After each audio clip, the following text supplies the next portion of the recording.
नमस्कार साथियों, स्वागत है आप सबका एक बार फिर से आपके अपने online study platform the Navodaya classes में। आशा करते हैं आप सब लोग स्वस्थ होंगे, मस्त होंगे और आपकी तैयारी भी बेहतरीन चल रही होगी। तो आज हम आपके बीच लेकर आए हैं हमारा जीके जीएस का एक और प्रैक्टिस सेट।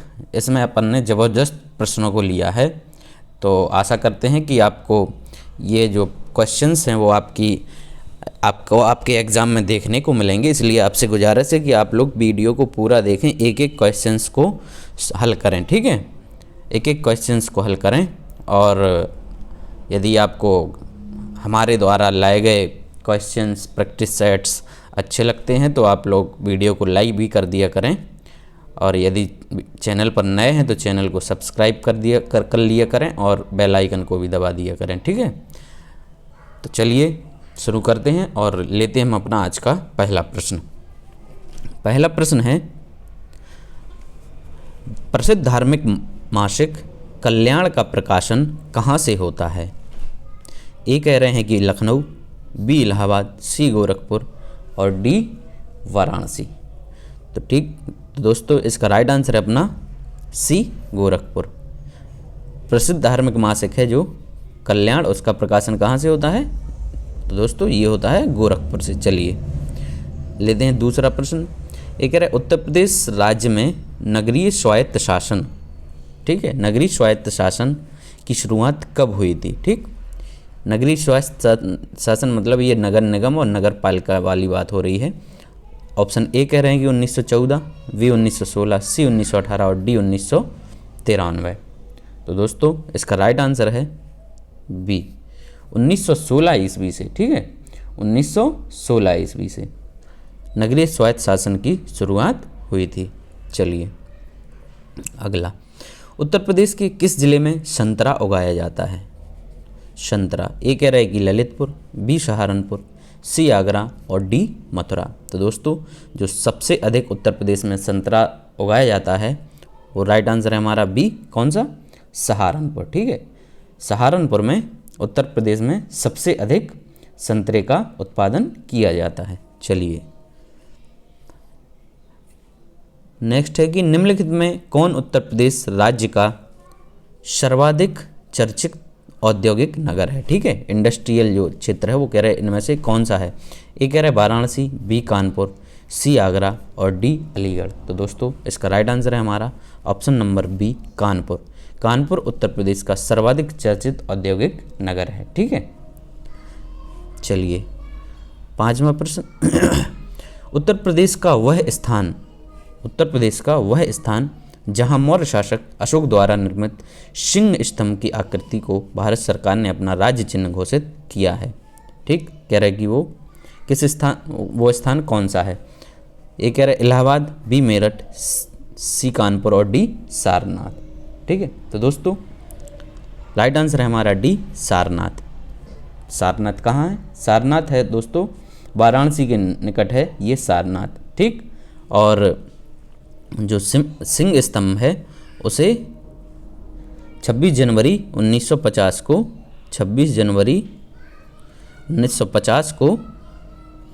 ठीक है हमारा जो राष्ट्रीय चिन्ह है उसको अंगीकृत किया गया था। ठीक है, 26 जनवरी 1950 को।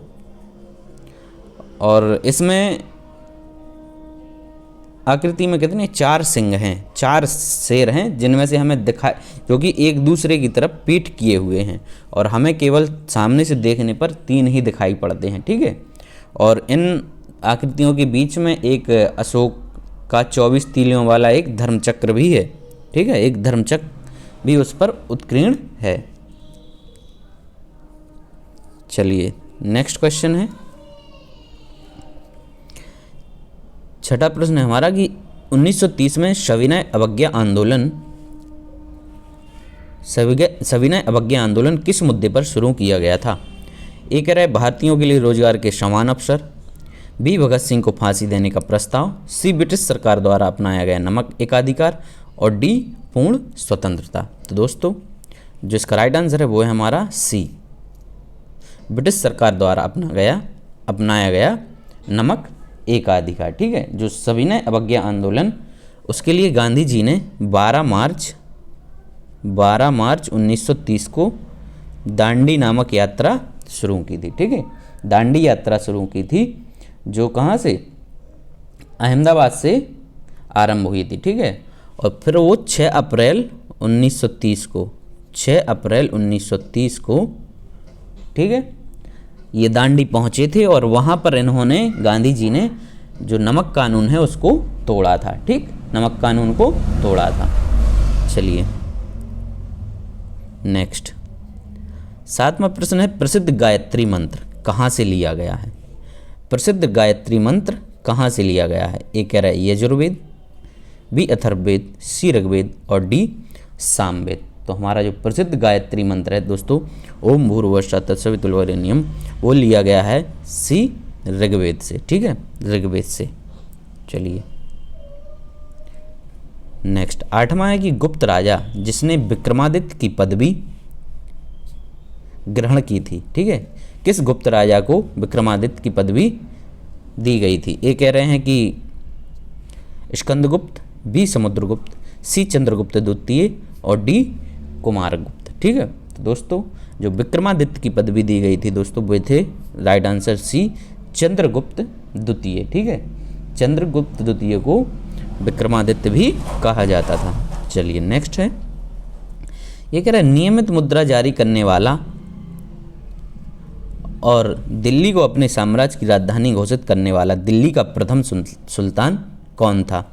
ए कुतुबुद्दीन ऐबक, बी आलम शाह, सी बलबन और डी इल्तुतमिश, ठीक। तो दोस्तों इसका राइट आंसर है हमारा डी इल्तुतमिश, ठीक। इल्तुतमिश है जो ये नियमित मुद्रा जारी करने वाला और दिल्ली को अपने साम्राज्य की राजधानी घोषित करने वाला दिल्ली का प्रथम सुल्तान था, ठीक है। चलिए 10वां प्रश्न है, निम्नलिखित में से किस शासक ने जजिया समाप्त किया था? ठीक है, जजिया एक कर होता था, ठीक है, क्या होता था? जजिया कर एक टैक्स होता था मुगल काल में। ये कह रहे हैं इसको किसने समाप्त किया था? ये कह रहे हैं कि औरंगजेब, बी जहांगीर, सी अकबर और डी बलबन। तो दोस्तों इसका राइट आंसर है हमारा सी, मुगल सम्राट अकबर ने जजिया कर को समाप्त कर दिया था, ठीक है। चलिए अगला है हमारा 11वां प्रश्न, ब्रिटिश ने पंजाब को निम्नलिखित में से किस सन में अपने राज्य में मिलाया था? ब्रिटिश शासन ने पंजाब को अपने राज्य में कब मिलाया था? ए कह रहे हैं कि 1828, बी 1831, सी 1849 और डी 1856 ईस्वी। तो दोस्तों जो ब्रिटिश शासन ने, ठीक है, लॉर्ड डलहौजी है जो, उसने गुजरात युद्ध के बाद, ठीक, गुजरात युद्ध के बाद पंजाब राज्य को 1849 ईस्वी में, ठीक है, ब्रिटिश शासन में मिलाया था। चलिए अब है 12वां प्रश्न, नाना साहेब का दूसरा नाम क्या था? नाना साहेब का दूसरा नाम क्या था? एक कह रहे रामचंद्र पांडुरंगा, बी दोहंदूपंत, सी तात्या टोपे और डी कुंवर सिंह, ठीक है। तो दोस्तों जो नाना साहब थे कौन थे? ये पेशवा बाजीराव द्वितीय के ये दत्तक पुत्र थे नाना साहब, ठीक है, दत्तक पुत्र थे नाना साहब, ठीक है। और इनका जो दूसरा नाम था वो था दोस्तों, राइट आंसर है यहाँ पे हमारा बी धोंदूपंत, ठीक है। क्या था इनका नाम? दूसरा नाम धोंदूपंत, ठीक है। और इन्होंने जो 1857 की क्रांति हुई थी उसमें 1857 की क्रांति में जो कानपुर में इन्होंने उस क्रांति का नेतृत्व किया था, ठीक है। और इनकी सहायता की थी किसने? इनकी सहायता करी थी तात्या टोपे ने। चलिए फिर कह रहे हैं कि मुस्लिम लीग की स्थापना किस वर्ष हुई थी? मुस्लिम लीग की स्थापना किस वर्ष हुई थी? ए है 1900, बी 1905, सी 1906 और डी 1902। तो दोस्तों राइट आंसर है सी 1906 में मुस्लिम लीग की स्थापना की गई थी, ठीक है। किसने करी थी? तो नवाब सलीमुल्लाह खान एवं आगा खान के नेतृत्व में। ठीक है, किसके? सलीमुल्लाह खान और आगा खान के नेतृत्व में। चलिए नेक्स्ट 14वां प्रश्न है कि अमेरिकन प्रजाति के ओलिव रिडले कछुओं का संरक्षण भारत के किस राज्य में होता है? ठीक है, ये एक प्रजाति है कछुओं की, ओलिव रिडले। ठीक है, ये कह रहे हैं कि इनका संरक्षण भारत के किस राज्य में होता है? ए केरल, बी पश्चिम बंगाल, सी उड़ीसा और डी आंध्र प्रदेश। तो दोस्तों इसका राइट आंसर है सी ओडिशा। ठीक है, ओडिशा। 1975 में ओलिव रिडले कछुए हैं जो, ठीक है, इनके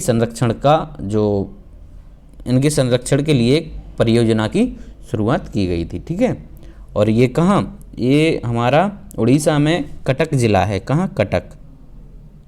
उड़ीसा के कटक जिले में एक भितरकनिका अभ्यारण्य है, उसमें इनके संरक्षण की शुरुआत की गई थी। चलिए 15वां है तारे मुख्ता किसके बने होते हैं? ठीक, तारे स्टार्स, ये कह रहे हैं किसके बने होते हैं? ये कह रहे हैं कि ऑक्सीजन और हाइड्रोजन, बी हाइड्रोजन और कार्बन, सी हाइड्रोजन और हीलियम, डी ऑक्सीजन और हीलियम। तो दोस्तों राइट आंसर है तारे जो हैं वो बने होते हैं, राइट आंसर सी हाइड्रोजन और हीलियम। ठीक है, इसमें से हाइड्रोजन 70% होता है। ठीक है, इसमें हाइड्रोजन 70% होता है और हीलियम जो होता है वो 28%। ठीक, बाकी के जो 2% बचे उसमें और अन्य तत्व भी आ जाते हैं। चलिए नेक्स्ट है कि प्लूटाइड एक नवीन श्रेणी है। प्लूटाइड एक नवीन श्रेणी है, ये कह रहा है किस चीज़ की है? ए है ऑप्शन ग्रहों की, बी उपग्रहों की, सी धूमकेतुओं की और डी क्षुद्र ग्रहों की। तो इसका राइट आंसर है हमारा डी। जो प्लूटाइड है वो क्षुद्र ग्रहों की एक नवीन श्रेणी है। ठीक है, और उसी में 2008 में उसी श्रेणी में प्लूटो को, ठीक है, प्लूटो को भी इसी श्रेणी में अब डाल दिया गया। ठीक है, चलिए नेक्स्ट है कि समुद्र पृथ्वी की सतह का लगभग इतने % घेरे हुए हैं? कितना? ए कह रहा है कि 50%, बी 60, सी 70 और डी 80%। दोस्तों जो समुद्र है वो पृथ्वी का कितना? लगभग 70% हिस्सा घेरे हुए हैं। ठीक है, मतलब पृथ्वी पर लगभग 70% समुद्र है। ठीक है, चलिए, और मात्र 29.2% ही स्थलीय भाग है। चलिए फिर 18वां प्रश्न है कि संसार की सबसे लंबी भ्रंश घाटी कौन सी है? संसार की जो सबसे लंबी भ्रंश घाटी है वो कौन सी है? ए कह रहा है नर्मदा घाटी, बी जॉर्डन नदी की घाटी, सी ब्रह्मपुत्र घाटी और डी है मेकाक घाटी। तो इसका राइट आंसर है बी जॉर्डन नदी की जो घाटी है वो सबसे लंबी भ्रंश घाटी है। ठीक है, कौन सी? जॉर्डन नदी की घाटी सबसे लंबी भ्रंश घाटी है। अच्छा, भ्रंश घाटी होती क्या है? तो भ्रंश घाटी जब चट्टानों में स्थित भ्रंश के कारण मध्य भाग नीचे धंस जाता है तथा अगल बगल के भाग ऊंचे उठ जाते हैं। ठीक है, तो जो अगल बगल वाले भाग होते हैं जो ऊंचे उठे प्रतीत होते हैं हम उनको कहते हैं ब्लॉक पर्वत। ठीक, उनको क्या कहते हैं? ब्लॉक पर्वत। और जो बीच में धंसा हुआ हिस्सा होता है, जो बीच का धंसा हुआ हिस्सा होता है वो कहलाती है हमारी भ्रंश घाटी। ठीक है, क्या कहलाती है? भ्रंश घाटी, जिसको हम लोग अंग्रेजी में कहते हैं रिफ्ट वैली। ठीक है, क्या कहते हैं? Rift valley. क्लियर? चलिए नेक्स्ट। फिर कह रहे हैं कि एशिया की सबसे लंबी नदी कौन सी है? एशिया की सबसे लंबी नदी कौन सी है? एशिया की कह रहे हैं। ठीक है, यहाँ ए कह रहा है कि गंगा, वी कह रहा है यांग टिसी कियांग, सी हुआंगहो और डी ब्रह्मपुत्र। तो दोस्तों जो एशिया की सबसे लंबी नदी है वो है हमारी यांग टिसी कियांग। ठीक है, ये कहाँ पर है? ये चाइना में स्थित है। ठीक, और इसकी लंबाई है 5530 किलोमीटर। ठीक है, कितनी है इसकी लंबाई? 5530 किलोमीटर। चलिए अगला प्रश्न है, विश्व का कौन सा देश ऊन का सर्वाधिक उत्पादन करता है? ठीक है, ए कह रहे रूस, बी ऑस्ट्रेलिया, सी फ्रांस और डी यूएसए। दोस्तों यहाँ पर हमारा जो सर्वाधिक उत्पादन करने वाला देश है वो है ऑस्ट्रेलिया, राइट आंसर बी। लेकिन विश्व में नंबर 1 है कौन? चाइना। विश्व में नंबर 1 कौन सा है? चीन है, ठीक है। वर्तमान में सबसे जो अग्रणी स्थान है वो किसका है? चीन का है, ठीक, प्रथम नंबर पे। चलिए नेक्स्ट है कि 21वां प्रश्न, राज्य के लिए एक निर्वाचन याचिका का निर्णय करने का अधिकार किसको है? ए कह रहा है संसद, बी उच्चतम न्यायालय, सी उच्च न्यायालय और डी चुनाव आयोग। तो दोस्तों राइट आंसर है इसका सी उच्च न्यायालय, ठीक है। क्या है? सी उच्च न्यायालय है। चलिए 22वां प्रश्न है कि राज्य विधानमंडल के अनुमोदन के बिना, राज्य विधानमंडल के अनुमोदन के बिना राज्यपाल द्वारा जारी अध्यादेश कितनी अवधि के लिए लागू होगा? ए कह रहे हैं कि 6 माह, बी 6 सप्ताह, सी 1 वर्ष और डी 1 माह। तो दोस्तों राज्य विधानमंडल के अनुमोदन के बिना जो राज्यपाल महोदय अध्यादेश लाते हैं वो केवल कितने? 6 सप्ताह के लिए ही मान्य होता है, ठीक है। तो राइट आंसर क्या होगा? 6 सप्ताह, ठीक है। और इसके पश्चात ये स्वतः ही समाप्त हो जाता है, ठीक है। चलिए नेक्स्ट 23वां प्रश्न है कि सार्वजनिक पद का अधिकार है। सार्वजनिक पद का अधिकार कैसा अधिकार है? ए कह रहा है नागरिक, बी आर्थिक, सी नैतिक और डी राजनीतिक। तो दोस्तों राइट आंसर है इसका डी राजनीतिक अधिकार। चलिए 24वां, भारत की संसद ने पर्यावरण संरक्षण बिल इस वर्ष पारित किया था। पर्यावरण संरक्षण बिल ए कह रहा है 1972, बी 1984, सी 1981 और डी 1986। दोस्तों राइट आंसर है इसका डी 24 का डी। 1986 में पर्यावरण संरक्षण बिल को पारित किया गया था। 25वां प्रश्न, निम्नलिखित में से किस ईस्वी सन में भारतीय नागरिकों के मौलिक कर्तव्य संविधान में शामिल किए गए थे? ठीक है, जो मौलिक कर्तव्य हैं हमारे वो संविधान में कब शामिल किए गए थे? ए कह रहा है 1952, बी 1976, सी 1979 और डी 1981। तो दोस्तों जो मौलिक कर्तव्य हैं वो हमारे 1976 में, ठीक है, भारतीय संविधान में 1976 में किसकी सिफारिश पर? सरदार स्वर्ण सिंह समिति की सिफारिश पर, ठीक है। और 42वें संविधान संशोधन में, कौन से? 42वां जो संविधान संशोधन हुआ था कब? 1976 में, ठीक। उसी संविधान संशोधन में भाग 4A और आर्टिकल 51A में इनको जोड़ा गया था। आर्टिकल 51A जोड़ा गया था जिसमें मौलिक कर्तव्य शामिल किए गए थे, ठीक है। और स्टार्टिंग में जो मौलिक कर्तव्य थे वो कितने थे दोस्तों? वो थे केवल कितने थे? 10 थे, ठीक है। कितने थे? 10 थे। लेकिन 2002 में एक और संशोधन हुआ था, कौन सा? 86वां संविधान संशोधन। 86वें संविधान संशोधन में मौलिक कर्तव्य हो गए थे अपने कितने? 11, ठीक। एक और इसमें ऐड हो गया था। चलिए फिर कह रहे भारतीय रेलवे बोर्ड की स्थापना कब हुई थी? भारतीय जो रेलवे बोर्ड है ये कह रहे इसकी स्थापना कब हुई थी? ए 1825, बी 1905, सी 1921 और डी 1929। तो दोस्तों भारतीय रेलवे बोर्ड की जो स्थापना हुई थी, राइट आंसर है हमारा यहाँ पे बी 1905 ईस्वी में, ठीक है। और इसकी स्थापना किसने की थी? लॉर्ड कर्जन ने। किसने की थी? लॉर्ड कर्जन ने 1905 में। चलिए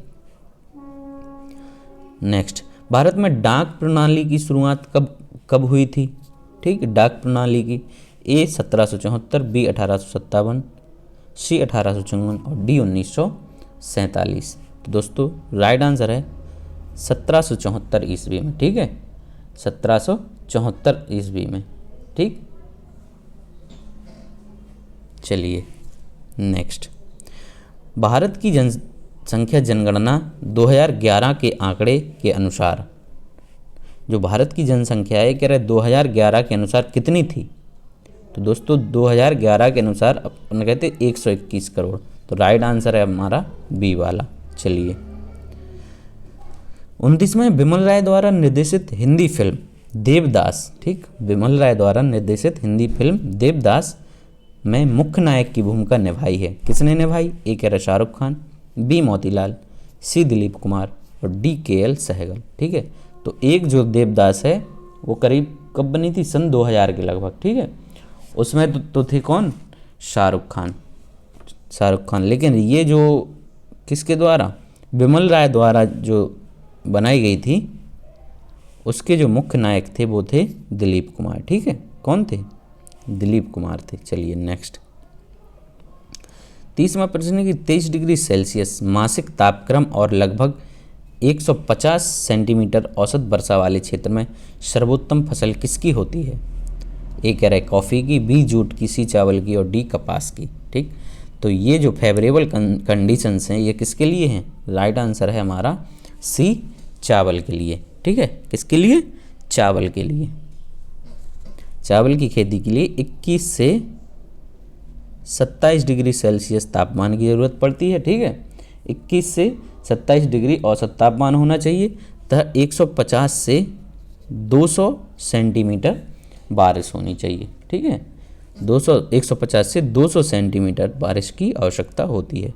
चलिए 31वां प्रश्न है कि सबसे अधिक समय तक किसी राजनीतिक दल का अध्यक्ष बने रहने हेतु लिम्का ईयर बुक में हाल ही में किसको सम्मिलित किया गया? ए लालू यादव, बी शरद यादव, सी सोनिया गांधी और डी शरद पवार। तो दोस्तों इसका राइट आंसर है ए लालू यादव। ये किसके? RJD के राष्ट्रीय अध्यक्ष थे। ठीक है, राष्ट्रीय जनता दल के। चलिए 32वां प्रश्न है कि आजकल निम्नलिखित में से किसे नियति का शहर कहा जाता है? नियति का शहर। ठीक, ए पुणे, बी कोलकाता, सी विशाखापट्टनम और डी चंडीगढ़।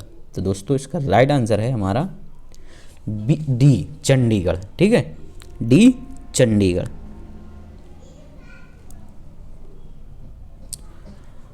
नियति मतलब ये इसकी जो बसावट है वो काफ़ी सुनियोजित तरीके से इसकी बसावट की गई है। ठीक है, और जो सबसे भारत का जो सबसे सुनियोजित बसा हुआ सुंदर नगर है वो है दूसरे नंबर पे हमारा कौन सा? जयपुर। ये पहले नंबर पे चंडीगढ़ और जयपुर है दूसरे नंबर पे। चलिए अगला क्वेश्चन ये कह रहा है यूरोपीय शहर एंटवर्प ने निम्नलिखित से संबंधित होकर सार्वभौम ख्याति प्राप्त की है। ए पीतल, बी स्वर्ण, सी चांदी और डी हीरा। तो इसका जो राइट आंसर है दोस्तों वो है हमारा डी हीरा। ठीक है, ये यूरोपीय शहर है एंटवर्प। ठीक है, ये किसके लिए फेमस है? हीरे के लिए। चलिए फिर कह रहे हैं कि उबलते जल द्वारा जलने की तुलना में भाप से जलना अधिक कष्टदायक या गंभीर होता है। क्यों होता है? ठीक, अगर जो उबलता हुआ जल द्वारा जलने की तुलना में जो भाप से हम लोग जलते हैं वो अधिक कष्टदायी होता है और गंभीर होता है। क्यों होता है ऐसा? चलिए ऑप्शन देखते हैं। ए कह रहा है कि भाप का ताप बहुत अधिक होता है, बी कह रहा है भाप एक प्रकार से गैस है तथा यह कार्य को शीघ्रतापूर्वक निमग्न करती है, सी कह रहा है भाप में गुप्त ताप होता है और डी शरीर के कार्य में उपस्थित छिद्रों द्वारा भाप आसानी से प्रवेश कर जाती है।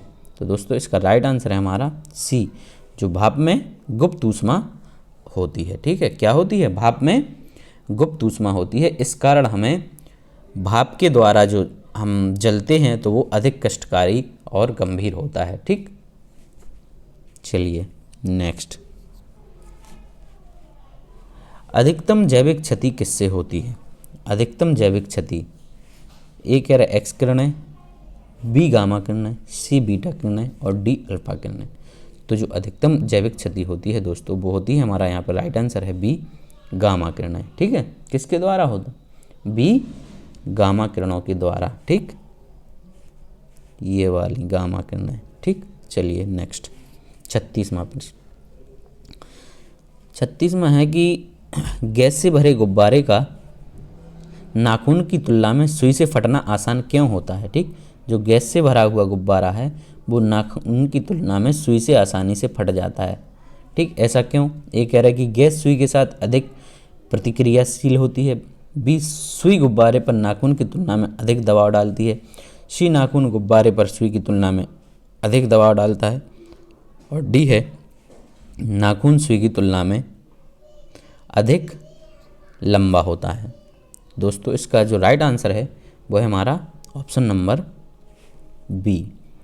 जो सुई होती है, ठीक है, जो सुई होती है वो गुब्बारे पर नाखून की तुलना में अधिक दबाव डालती है। ठीक है, जो प्रेशर होता है सुई के द्वारा वो अधिक पड़ता है उस पर, इसलिए गुब्बारा आसानी से फट जाता है। 37वां है कि निम्नलिखित में से कौन सा सर्वोत्तम विद्युत चालक है।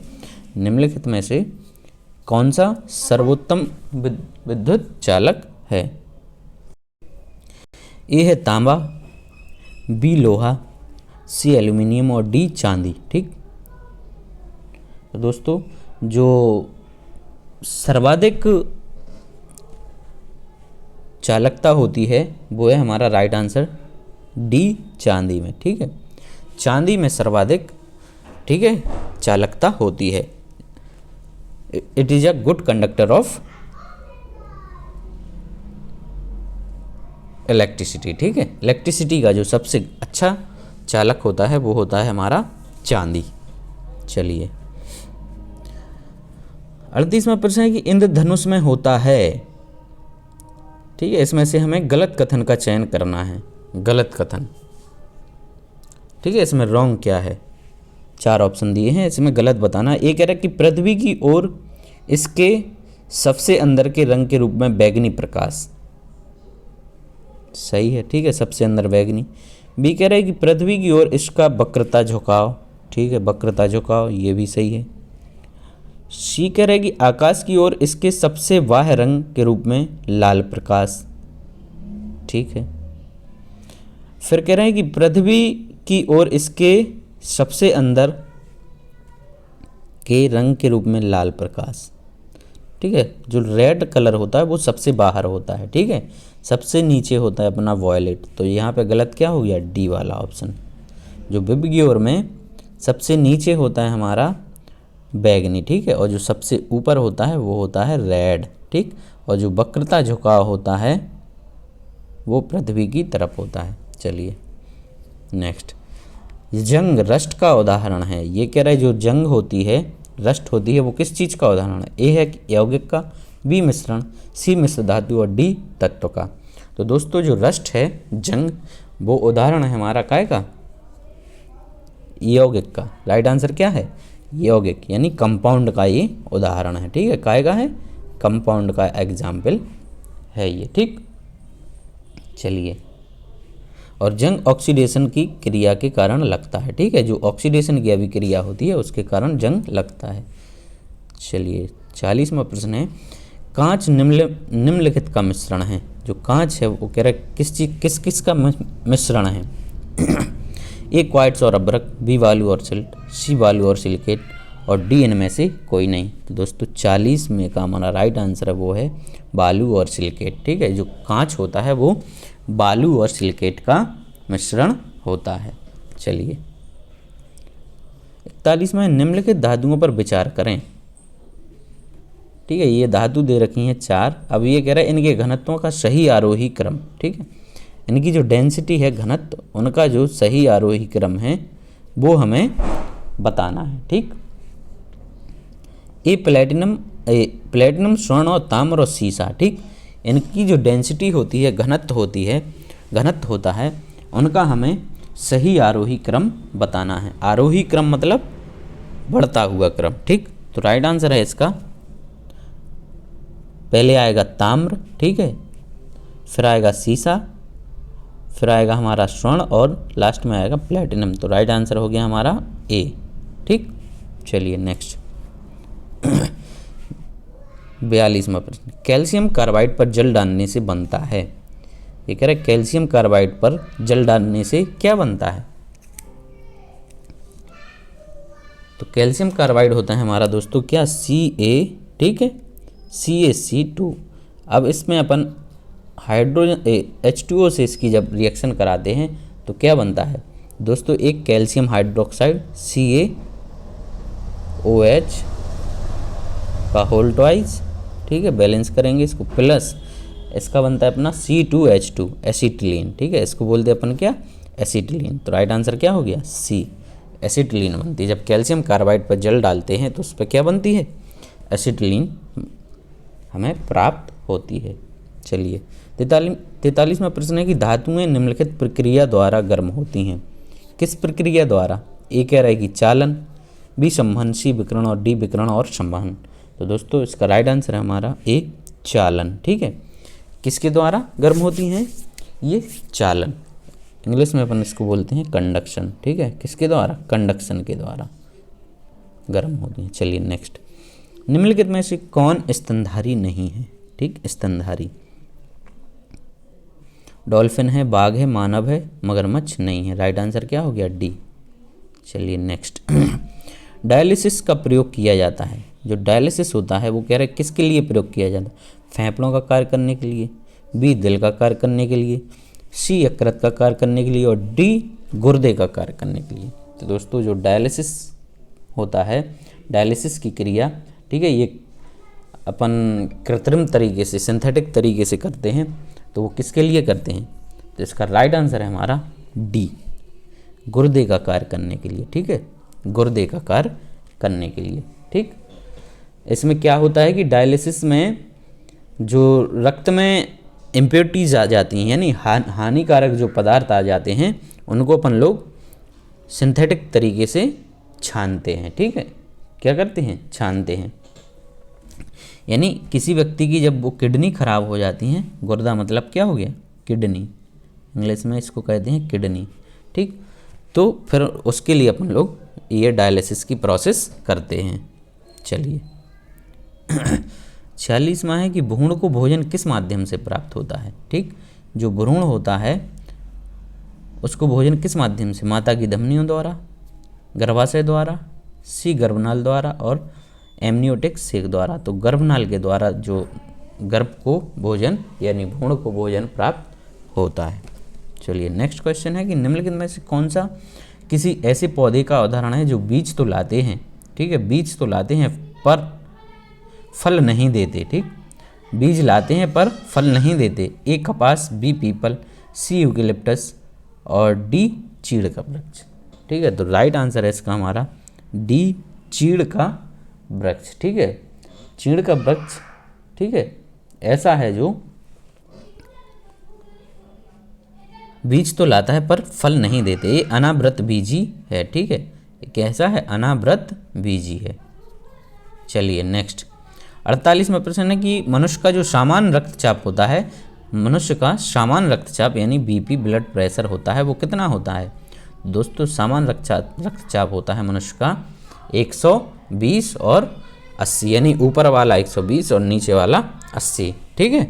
फिर है हमारा 49वां प्रश्न, सिस्टम को बूट करने का क्या अभिप्राय, ये है कंप्यूटर का क्वेश्चन है, सिस्टम को बूट करने का क्या अभिप्राय है। तो सिस्टम को बूट करने का अभिप्राय है मतलब ऑपरेटिंग सिस्टम को लोड करना। राइट आंसर क्या हो गया, पहला ही, ऑपरेटिंग सिस्टम को लोड करना। यानी चलिए 50वां ये कह रहे हैं ऑपरेटिंग सिस्टम में राउंड रॉबिन शेड्यूलिंग से क्या तात्पर्य है।